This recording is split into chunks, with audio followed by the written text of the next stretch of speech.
이사야 42장 1절에서 9절의 말씀입니다. 구약 성경 1017면에 나와 있습니다. 이사야 42장 1절에서 9절까지의 말씀입니다. 다 찾으셨으면 한 절씩 교독하도록 하겠습니다. 제가 먼저 읽습니다. 내가 붙드는 나의 종, 내 마음에 기뻐하는 자, 곧 내가 택한 사람을 보라. 내가 나의 영을 그에게 주었은즉 그가 이방에 정의를 베풀리라.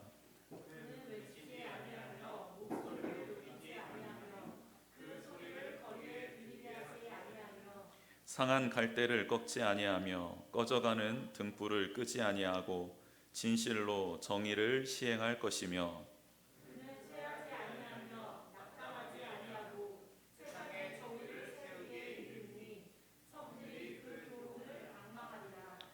하늘을 창조하여 펴시고 땅과 그 소산을 내시며 땅 위의 백성에게 호흡을 주시며 땅에 행하는 자에게 영을 주시는 하나님 여호와께서 이같이 말씀하시되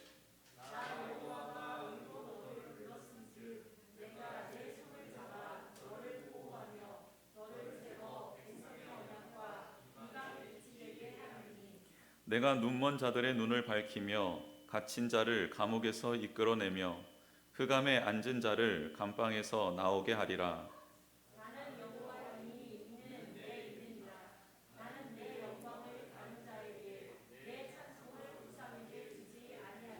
같이 읽겠습니다. 보라, 전에 예언한 일이 이미 이루어졌느니라. 이제 내가 새 일을 알리노라. 그 일이 시작되기 전에라도 너희에게 이르노라. 아멘. 심신이 연약해져 소망도 없는 한 백성들이 모여 있습니다. 눈은 초점을 잃었고 손, 발은 축 늘어져 있습니다. 어느 누구도 주변 사람을 신경 쓰지 못하고 제 몸 하나 가누기도 힘겨운 처지입니다. 무심하게 불어오는 바람은 그들에게 먼지를 한가득 안기고 그냥 지나가 버립니다. 삶의 목적과 방향을 잃어버린 백성은 이리저리 헤매고 있습니다.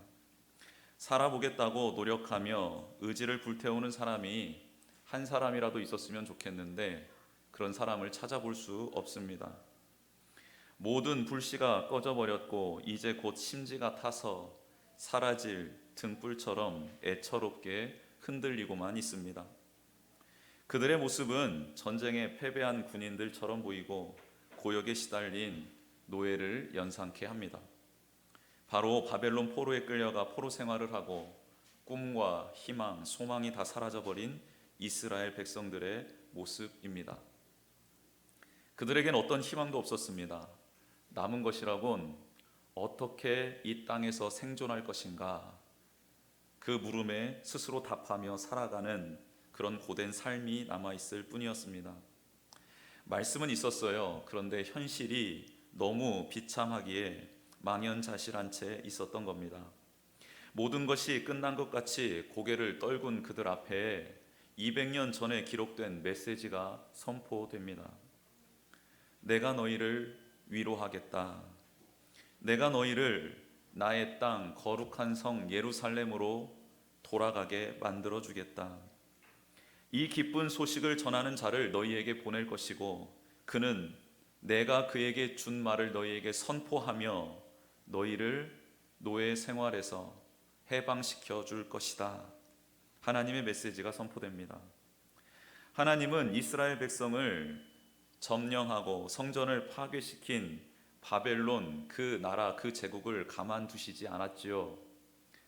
그 나라를 멸망시키고 그 나라를 다시 하나님 아버지 앞에서 사라지게 만들 나라를 준비하고 계셨습니다. 그 나라가 바로 페르시아 제국입니다. 페르시아 제국이 하나님의 약속의 말씀 따라 70년 포로 생활을 한 이스라엘 백성을 다시 풀어주기 위하여 바벨론을 침공하고 바벨론을 무너뜨립니다. 바벨론의 성벽의 두께는 30m였습니다. 그 성은 난공불락이었고 요새였습니다.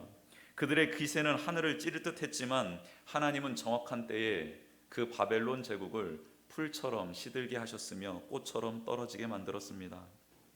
이스라엘 백성은 영문도 모른 채 자유를 얻게 되지요. 그러나 그들은 몰랐지만 하나님은 정확한 약속의 때, 그 때를 맞추셔서 페르시아 제국을 일으켜 세우셨고 바벨론을 무너뜨리셨습니다. 그리고 페르시아 제국의 초대 왕으로 고레스를 세우셔서 그 고레스의 입술을 통하여 하나님의 메시지를 선포합니다. 유대인들은 고국으로 돌아가십시오. 고국으로 돌아가 하나님의 성전을 재건하십시오 라고 이방 나라의 왕의 입술을 통해 하나님의 메시지가 다시 선포됩니다. 이스라엘 백성들은 기쁨과 감사로 고국으로 향합니다. 이 장면을 보면서 제가 한 가지 떠오르는 하나님의 말씀의 장면이 있었습니다. 그것은 이스라엘 백성이 출애굽을 하고 광야 40년의 여정을 매듭짓는 시점에 있었던 일입니다. 이제 가나안 땅을 바라보며 에덴 동편 모압 평지에 머무르고 있었던 이스라엘 백성들에게 있었던 일입니다. 모압 왕 발락이라 하는 사람이 이스라엘 민족이 자신의 땅을 점령하고 자신을 죽일 수도 있다라는 위기 가운데, 두려움 가운데 직면했습니다. 그래서 유명한 선지자 발람을 청합니다. 그래서 그에게 한 가지 부탁을 하지요. 무슨 부탁이냐면 이 모압 평지에 있는 이스라엘 백성들을 저주해 주십시오 라는 메시지입니다. 저주해 주십시오. 도무지 저들을 우리가 힘으로 감당할 수 없으니 당신이 믿고 있는 그 신의 힘을 빌어 저들을 저주함으로 우리가 저들을 이길 수 있도록 도와주십시오. 그래서 발락 왕은 발람 선지자를 청해서 이스라엘 백성들에게 저주하라 부탁을 합니다. 그런데 발람 선지자가 발락 왕한테 와서 이렇게 말을 합니다. 저는 내가 믿고 있는 신 하나님의 말씀을 전할 뿐이지 나의 생각을, 나의 뜻을 선포할 수 없습니다. 그러니 제사를 드리십시오. 하나님 아버지 앞에 우리가 예배를 드리고 그 다음에 하나님이 주신 말로 이스라엘 백성들에게 우리가 선포합시다 제안을 합니다. 그리고 제사를 열심히 드렸어요.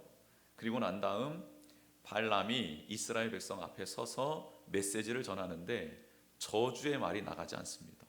축복의 말이 나가는 거예요. 그랬더니 왕이 화가 납니다. 내가 분명히 저주하라 그랬지 축복하라고 했냐고 화를 냅니다. 그래서 터가 안 좋은 것 같습니다 하고 터를 옮깁니다. 그래서 다른 터에 가서 제사를 열심히 드리고 다시 저주해달라고 말을 합니다. 그러자 발람이 다시 알겠습니다 하고 말을 하려는데 하나님의 영이 그의 입을 붙들어 또 축복의 메시지를 전하게 합니다. 이런 일이 3번 정확하게 일어납니다. 마지막 3번째에 똑같이 축복을 하자 왕 발락은 화를 내고 제 갈 길로 가버립니다. 이스라엘 백성은 모압 평지에 모여서 하나님의 뜻을 따라 하나님의 계획 따라 가나안 땅에 들어갈 준비를 하고 있었습니다. 산 저편에서 일어나고 있었던 일 전혀 감지하지 못하고 있었어요. 무슨 일이 일어나는지도 알 수 없었습니다.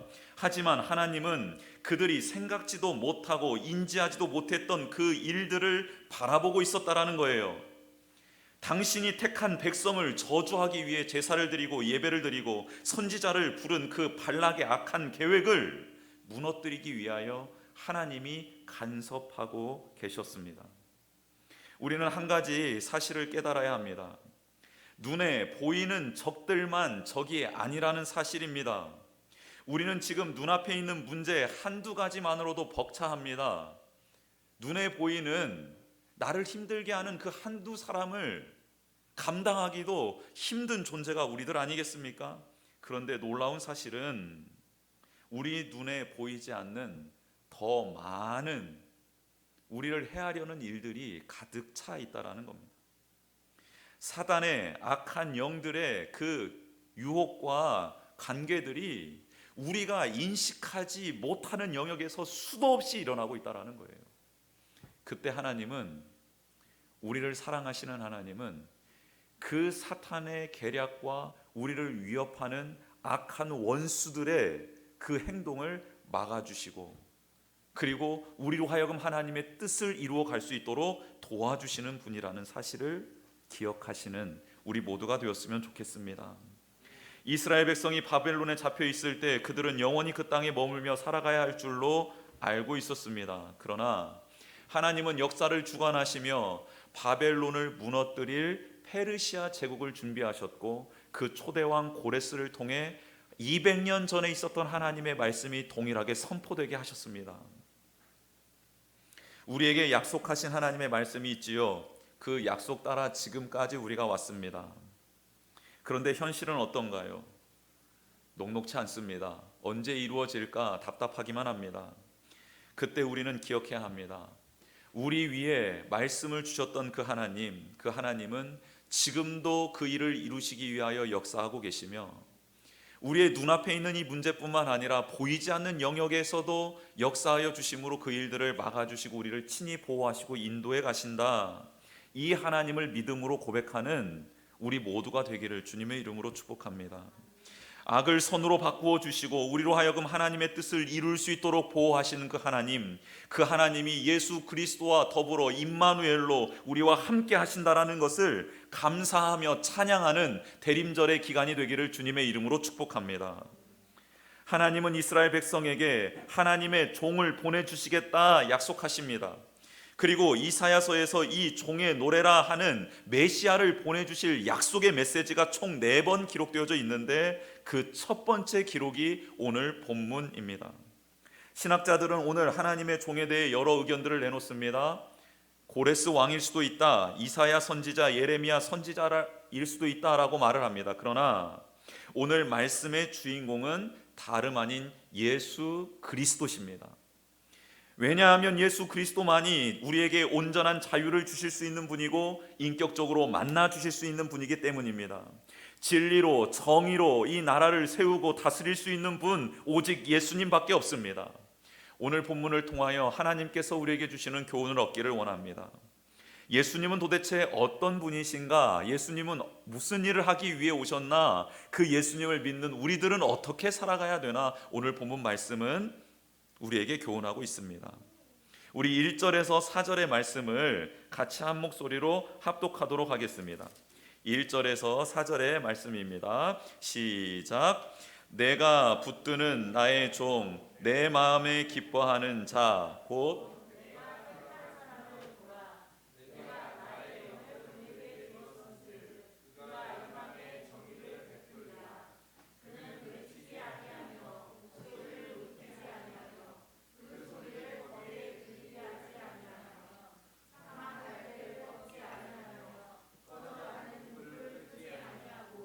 진실로 정의를 시행할 것이며, 그는 쇠하지 아니하며 낙담하지 아니하고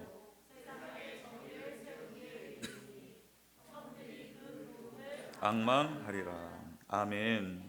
오늘 이 본문의 말씀 1절에서 4절 말씀을 통해 예수님이 어떤 분이신지를 우리가 꼭 기억했으면 좋겠습니다. 먼저 예수님은 주보 내용 보겠습니다. 주보의 빈칸입니다. 예수님은 하나님과 친밀한 관계를 맺고 있는 분입니다. 예수님은 하나님과 친밀한 관계를 맺고 계신 분입니다. 말씀해 보니까 하나님은 예수님을 붙들어 주십니다. 그리고 이 붙든다라는 표현은 지키고 보호한다라는 의미를 가진 말입니다. 가까이에 있어야 붙들 수 있지요. 우리가 자녀들을 붙들 때가 있습니다. 혹은 힘이 약한 또 기력이 없는 어르신들을 붙들어 드릴 때가 있지요. 계단을 오르거나 내릴 때 말이죠. 그때 붙들 때 사이에 공간이 있습니까? 없습니까? 없지요. 이런 뜻입니다. 하나님께서 예수 그리스도를 붙들어 주시는데, 보호하고 인도해 주시는데 어떻게 하시나? 그 사이에 그 무엇도 끼어들 수 없는 관계로 붙들어 주신다라는 뜻입니다. 그리고 붙들어 주긴 하는데 내 마음을 불편하게 하는 사람을 붙들고 있노라 하면 얼마나 속상하고 힘들겠습니까? 그렇죠? 내가 싫어하는 사람이에요. 근데 어쩔 수 없이 붙들어야 되는 상황이에요. 그러면 계속 붙들고 싶으십니까? 아니면 빨리 이렇게 놔드리고 싶으십니까? 부부의 관계는 그래서는 절대 안 됩니다. 부모와 자식 간의 관계도 절대 그래서는 안 됩니다. 이렇게 붙들 때 기쁨이 있어야 되는데 오늘 말씀해 보니까 하나님의 마음에 기뻐하는 자가 예수님이다 라고 말씀하고 있습니다. 즉 하나님과 예수님과의 관계는 기쁨의 관계예요. 함께 있으면 행복합니다. 감동이에요. 웃음이 절로 나옵니다. 눈빛만 봐도 알 수 있어요. 말하지 않아도 무엇을 원하는지 압니다. 기분이 좋아져요. 근심과 걱정들이 사라지는 관계입니다. 함께 같은 곳을 바라보며 나아가는 기쁨의 관계가 하나님과 예수님과의 관계입니다. 또한 하나님과 소통하고 함께 하는 데 있어서 반드시 필요한 하나님의 영을 부어주시겠다 약속합니다. 하나님과 예수님과의 관계는 하나님의 영이 충만한 관계였습니다. 그래서 그 오신 성령님은 예수님과 동행하시며 하나님의 뜻을 이룰 수 있도록 도와주시는 도움의 조력자가 되었습니다. 하나님의 영광을 드러낼 수 있도록 그 영광 안에 머무를 수 있도록 끊임없이 말씀을 깨닫게 해주시고 순종할 수 있는 힘과 능력을 공급하시는 그 성령님이 하나님과 예수님의 이 관계 안에 충만하게 있었습니다. 여러분, 이렇게 예수님이 하나님과 친밀한 관계를 누리신다는 것은 우리에게 도대체 어떤 의미로 다가오는 걸까요? 우리가 예수님을 영접함으로 하나님의 자녀가 되는 권세를 얻게 되었습니다. 우리도 하나님의 자녀로서 독생자 예수님이 하나님과 누렸던 그 관계를 누리게 된 줄 믿습니다. 이게 뭘까요? 이게 복음입니다. 이게 복음이에요. 하나님과의 관계가 끊어졌던 우리가 예수 그리스도를 통해 그 관계가 회복되는 것, 이게 복음 아닙니까? 즉 예수님을 통해 우리도 이제 하나님과 친밀한 관계를 맺을 수 있습니다. 기쁨으로 하나님과 함께 할 수 있습니다. 성령의 기름 부으심이 우리 가운데 임함으로 하나님의 뜻을 깨닫고 마음을 깨달아 하나님의 다스리심을 받는 게 기쁨이 되는 삶을 살아갈 수 있습니다.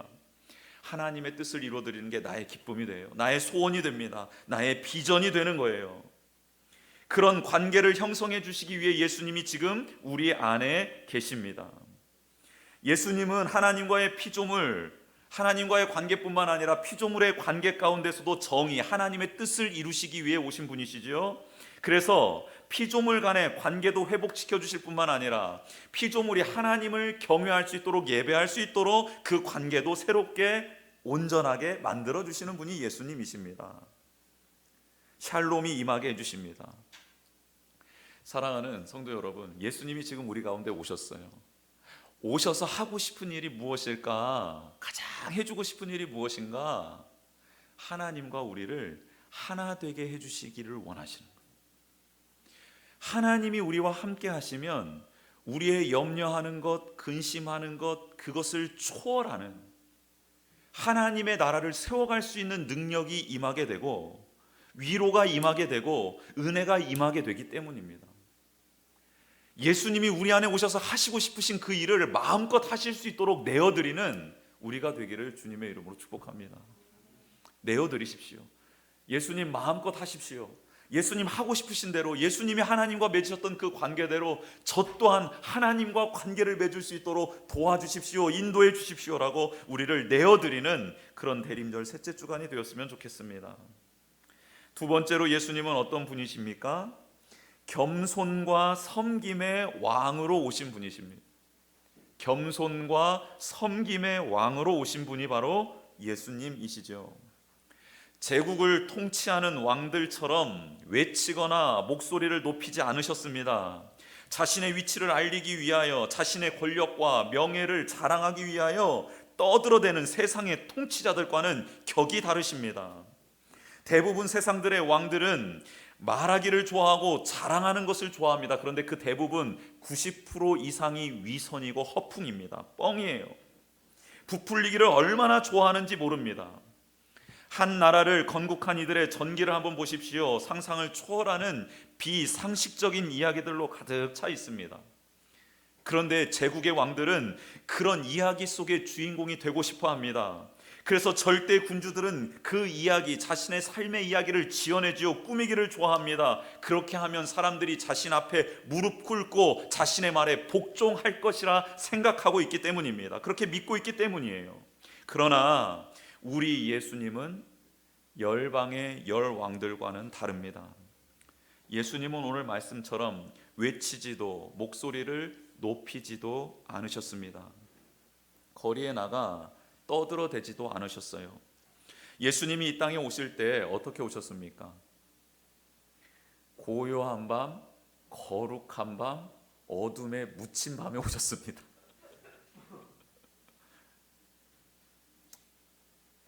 휘황찬란한 무슨 군사들을 이끌고 오신 것 아니죠. 왕들이 와서 예수님 앞에 경배한 게 아닙니다. 당시 대제사장, 종교계 지도자들이 와서 예수님께 찬양하며 예수님을 높여드린 것 아닙니다. 경제계, 정치, 경제, 큰 인사들이 와서 예수님을 오심을 환영하고 높여드렸던 게 절대 아니죠. 그리고 예수님이 태어났던 곳은 어디입니까? 가장 아름답고 호화스러운 곳이었습니까? 절대 아니죠. 마구간, 그리고 그 동물들의 밥을 주는 말구유, 거기에 누이신 분이 바로 예수님이십니다. 예수님의 부모님들이라도 좀 유명했으면 그래도 좀 나을 뻔했는데 시골 한 구석에 나무를 깎아 나무로 가구를 만들고 또 그런 일들을 하는 목수의 아들로 태어났고, 어머니 또한 처녀였을 때 결혼도 안 한 사람이 임신을 해서 돌에 맞아 죽을 뻔한 그런 사람이 바로 어머니였습니다. 예수님 태어나자마자 좀 안정적인 생활을 하셨으면 좋았을 뻔했는데 태어나자마자 예수님은 어떤 생활을 하셨죠? 그렇죠. 헤롯의 칼을 피해 애굽으로 피난 가는, 도망가는 도망자의 신세가 바로 예수님의 상황이었습니다. 열왕들과는 완전히 다른 모습으로 이 땅에 오신 것이죠. 여러분 한번 생각해 보십시오. 바벨론의 포로에서 해방시킬 사람을 하나님이 보내주신다고 약속해 주셨습니다. 그럼 어떤 사람이 바벨론의 그 포로 가운데 있었던 이스라엘 백성을 해방시킬 수 있을까요? 일단 다윗보다는 위대해야 되는 것 아닙니까? 뛰어난 정치적 또 지략가 그리고 군사력을 동원한 그런 사람이 와야 바벨론에서 그들을 해방시켜 줄 것 아닙니까? 우리는 그렇게 생각합니다. 또한 지금 우리를 구원해 주고 우리 가운데 새로운 생명을 주실 수 있는 그런 분이라고 한다면 우리가 기대하는 사람들이 있습니다. 우리가 상상하는 사람들이 있습니다. 그러나 하나님은 우리가 기대하고 상상하는 사람들을 보내주시지 않아요. 예수님을 보내주셨는데 예수님은 바로 겸손과 섬김의 왕으로 오셨기 때문입니다. 자신의 생명을 많은 사람의 대속물로 주기 위해 오신 분이 바로 예수님이십니다. 힘으로 세상을 변화시킨 것이 아니라 사랑과 희생으로 세상을 변화시키기 위해 오신 분이 예수님입니다. 영토를 넓혀주거나 제도를 변화시키는 것이 아니라 우리의 영혼을 거듭나게 해주시기 위하여 오신 분입니다. 우리에게 부와 명예와 권력을 주시기 위하여 오신 것이 아니지요. 하나님의 나라를 소유하게끔 도와주시기 위해, 그 나라를 주시기 위해 오신 분이 예수님이십니다. 예수님을 믿고 영접한 우리는 어떻습니까? 아직도 예수님이 원하시는 것과 내가 원하는 것이 달라서 지금도 신앙의 기쁨이 없이 신앙생활을 하고 있는 것 아닐까요? 계속해서 하나님의 주변을 맴돌고 있지 않습니까? 하나님의 뜻을 이루기 위하여 무엇이 필요하다고 생각하고 계십니까? 하나님의 뜻을 이루는데 우리는 무엇이 필요하다고 생각합니까? 우리 가정에, 기업에, 교회에, 나라와 열방에 하나님의 나라가 임하고 통치가 임하는 데 있어서 무엇이 필요하다고 우리 성도님들은 생각하고 있습니까? 돈이면 될까요? 좀 더 좋은 환경이 열려지면 될까요? 코로나19가 사라지면 하나님의 나라가 임하게 될까요? 우리에게 건강이 회복되고 직장에서 승진하고 우리가 계획한 일들이 척척척척 잘 이루어지면 그때 하나님의 통치가 우리 가운데 임하는 것일까요? 한번 곰곰이 생각해 보셨으면 좋겠습니다. 예수님은 하나님의 나라를 우리가 생각했던 것들로 세워가시지 않지요. 그분은 지금 우리 안에 계십니다. 우리의 주인 되십니다. 그런데 우리의 뜻대로 우리를 그렇게 변화시켜 가지 않습니다. 예수님은 겸손의 왕으로, 섬김의 왕으로 우리의 주인이 되어 주셨습니다. 예수님은 당신의 생명을 내어 주시며 우리를 변화시켜 주십니다. 우리를 섬겨 주시며 우리가 변화되기를 원하십니다. 우리를 위하여 희생하시며 우리가 바른 방향으로 나아가도록 우리를 인도해 주시는 분이 예수님이십니다. 그분이 지금 우리 안에 오셨고 우리는 그분의 종이고 백성이다라고 고백하고 있습니다. 그러면 우리도 그 예수님을 따라가야 하지 않을까? 그렇게 살아가야 되지 않을까 생각해 봅니다. 세 번째로 예수님은 어떤 분이십니까?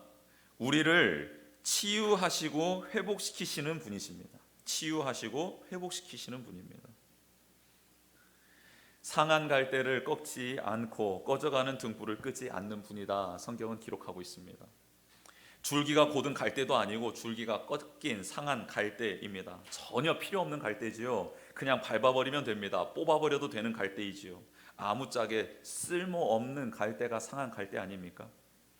꺼져가는 등불도 마찬가지입니다. 잘 타고 있는 밝은 등불로 교체하면 됩니다. 꺼져가는 등불은 심지도 타고 있고 그을음이 많이 일고 있는 등불이기 때문에 가까이 둬봐야 효용 가치가 없습니다. 그냥 버리면 되는 등불입니다. 이것이 세상 논리 아니겠습니까? 이것이 우리가 알고 있는, 우리가 당하고 있는 이 세상의 가치관 아닙니까? 좋은 상품 쓰고 사람도 그렇게 상품처럼 평가하고 사용하다가 이용 목적 다 해버리면 사람마저도 버려버리는 게 이 세상의 논리 가치관입니다. 그런데 예수님은 그런 분이 아니다라고 성경은 말합니다. 상한 갈대를 꺾지 않습니다. 건강하고 쭉쭉 뻗은 갈대 사이에 있는 상한 갈대, 그 갈대에 마음을 두시고 그 갈대를 만져주시는 분이 예수님입니다. 꺼져가는 등불 끄지 않습니다. 그 흐름이 타오르는 그 심지, 타들어가는 그 심지를 빼지 않습니다. 기름을 채워주시는 분이 바로 예수님이십니다. 그렇다면 이 본문은 지금 우리에게 질문을 하고 있어요. 너는 건강한 갈대이냐? 너는 지금 활활 심지를 태우며 밝은 불을 내고 있는 그런 꼭 필요한 등불이냐라고 우리에게 질문하고 있습니다. 이 질문에 한번 답해 보시지요. 스스로 한번 답해 봤으면 좋겠습니다. 저는 답이 금방 나왔습니다. 저는 건강한 갈대 아닙니다. 저는 활활 타오르고 있는 등불도 아닙니다. 저는 상한 갈대이고 꺼져가는 등불이 명확했습니다.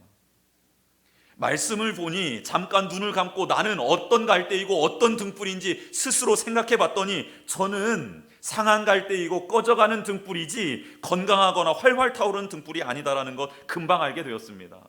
그렇죠. 저는 그래서 세상의 왕들한테는 필요 없는 존재입니다. 이 세상의 권력과 재력가들에게는 필요 없는 존재예요. 그냥 그들이 밟으면 밟히고 버리면 버림받아야 될 존재가 바로 저다라는 사실 알게 되었습니다. 그런데 저는 그들 앞에 살아가는 존재가 아닙니다. 저는 하나님 앞에 살아가는 존재입니다. 그런 저에게 다가오신 예수님 이렇게 말씀해 주십니다. 내가 너를 사랑하고 귀하게 여긴다. 내가 너 때문에 나의 생명을 주었다. 너 때문에 행복하다. 너 때문에 기쁘다. 너의 상한 마음, 영혼, 육신을 내가 만져주고 그리고 그 꺾인 부분 다시 세워주며 꺼져가는 그 등불 내가 다시 켜주겠다 말씀해 주십니다. 우리를 회복시키시는 예수님, 그분은 쇠하지도 않고 낙담하지도 않는 분이십니다. 점점 줄어들어 약해지는 것이 바로 쇠약하다라는 뜻인데 절대 그런 분이 아니시죠. 전능하심이 변하지 않고 영원하신 분이 바로 예수님이시고 그래서 꺼져가는 등불인 우리를 다시 타오르게 하실 수 있는 분이 예수님이십니다. 예수님은 바라거나 계획했던 일들이 뜻대로 되지 않아 실망하고 맥이 풀리는 분이 아니시죠. 그분은 말씀하신 것을 그대로 이루시는 분, 죽음의 사슬도 끊고 영생으로 부활하신 온전하신 분이 예수님이십니다. 그래서 상한 우리를 세워주실 수 있고 온전케 하실 수 있는 유일한 분이 바로 예수님이십니다. 우리 안에 계시며 우리와 동행하시는 예수님이 이런 분입니다. 그러기에 우리는 상한 마음을 주님께 드렸으면 좋겠습니다. 쓰러진 나의 자녀와 가정을 주님께 맡겨드리면 좋겠습니다. 식어버린 꺼져가는 나의 신앙, 나의 열심, 주를 향한 사랑, 성도를 향한 사랑, 그리고 하나님의 말씀 앞에 서는 충성 등을 주님의 손에 올려드립시다. 그 꺼져가는 등불을 주님의 손에 올려드립시다. 주님이 살려주실 줄 믿습니다. 온전하고 의로운 사람은 한 사람도 없습니다. 그런데 그렇게 생각하고 살아가는 사람들이 있을 뿐입니다. 이 시간 우리 정직하십시다. 진실하십시다. 주님께 나아가 도움을 바라는 우리 모두가 되었으면 좋겠습니다. 건강해요, 나는 필요 없어요가 아니라 저는 상한 갈대입니다, 꺼져가는 등불입니다, 저를 좀 도와주십시오라고 그렇게 도움을 청하는 당신의 백성들을 하나님은, 예수님은 오셔서 섬겨주시며 겸손한 왕으로서 우리를 온전케 하실 줄 믿습니다. 이런 예수님 보내주시겠다고 하나님이 약속하십니다. 5절 6절의 말씀입니다. 하늘을 창조하여 펴시고 땅과 그 소산을 내시며 땅 위에 백성에게 호흡을 주시며 땅에 행하는 자에게 영을 주시는 하나님 여호와께서 이같이 말씀하시되, 내가 지금 말하는데 나 이런 하나님이야, 천지를 만드신 그리고 생명을 주신 너희의 호흡을 주관하는 하나님이야. 그러니 이 다음의 말은 절대 이루어질 거야 라는 뜻입니다. 나 여호와가 의로 너를 불렀은즉 내가 내 손을 잡아 너를 보호하며 너를 세워 백성의 언약과 이방의 빛이 되게 하리니 라고 말씀하십니다. 하나님이 예수님 보내주시겠다 약속하시고 그 예수님을 통해 이방의 빛으로 삼으시겠다 약속해 주셨습니다. 그것은 700년 후, 이 말씀이 기록된 지 700년 후에 정확히 이루어졌지요. 예수님이 이 땅에 오심으로 말입니다. 하나님의 약속은 변하지 않습니다. 반드시 이루어지는 줄 믿습니다. 그리고 그 약속은 예수 그리스도를 통해 완성되고 예수 그리스도를 믿는 우리를 통해 계속해서 이루어져 나갈 줄 믿습니다. 이게 바로 그리스도 안에 있는 자들이 누릴 수 있는 복입니다. 여러분 9절의 말씀 한번 같이 읽어보도록 하겠습니다. 우리 9절의 말씀입니다.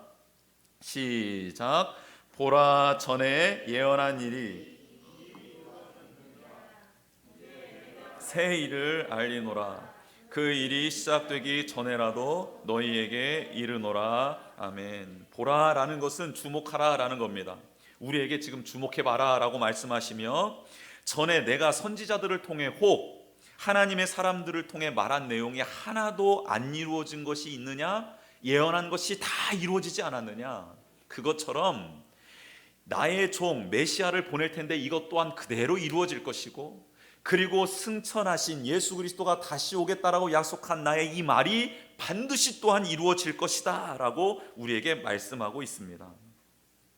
사랑하는 성도 여러분, 구약의 모든 내용은 예수 그리스도를 통해 완전히 이루어질 것이고 예수 그리스도 안에 있는 우리를 통해 하나님의 말씀들은 다 이루어지고 응답될 줄 믿습니다. 이게 복음입니다. 이게 대림절 기간 우리가 예수 그리스도를 만나야 될, 그리고 그 안에서 하나님과 관계가 회복돼야 될 유일한 이유입니다.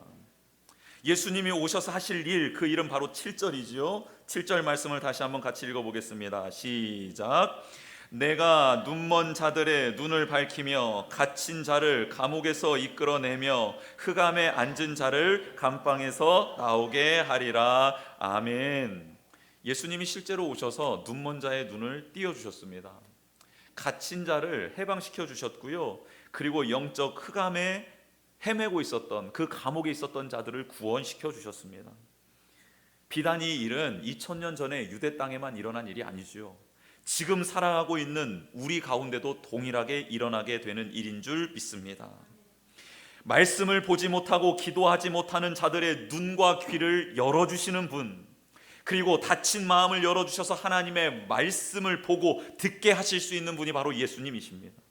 하나님의 역사를, 은혜를 보게 하시고 감탄케 하시게 하실 수 있는 분이 바로 예수님이시지요. 자신의 욕망과 눈앞에 벌어지는 일에 갇혀있는 자들의 마음과 생각을 해방시켜 주셔서 이제는 다른 꿈, 즉 하나님이 보는, 하나님이 이루시기를 원하는 비전과 꿈의 사람으로, 사명자로서 변화시켜 주실 수 있는 분이 예수님이십니다. 낙심하며 영혼의 무덤에 갇혀있는 자들 주님의 보혈과 부활의 영광으로, 능력으로 소생시켜 주실 수 있는 분이 예수님이십니다. 사망 권세를 이기신 분이 우리에게 동일하게 역사해 주셔서 대림절 기간을 보내며 지금도 이 일을 이루시기를 원하시는 거룩한 하나님의 뜻을 우리 가운데 깨닫게 해주실 줄 믿습니다. 우리 모두 예수 그리스도 안에서 하나님과의 관계가 회복되며 예수님이 오신 목적과 동일한 목적으로 살아가고 예수님이 해주시기를 원하는 거룩한 뜻이 우리 가운데 일어나는 복된 하나님의 사람들 되길 주님의 이름으로 축복합니다. 아멘. 같이 찬양하며 나아가겠습니다.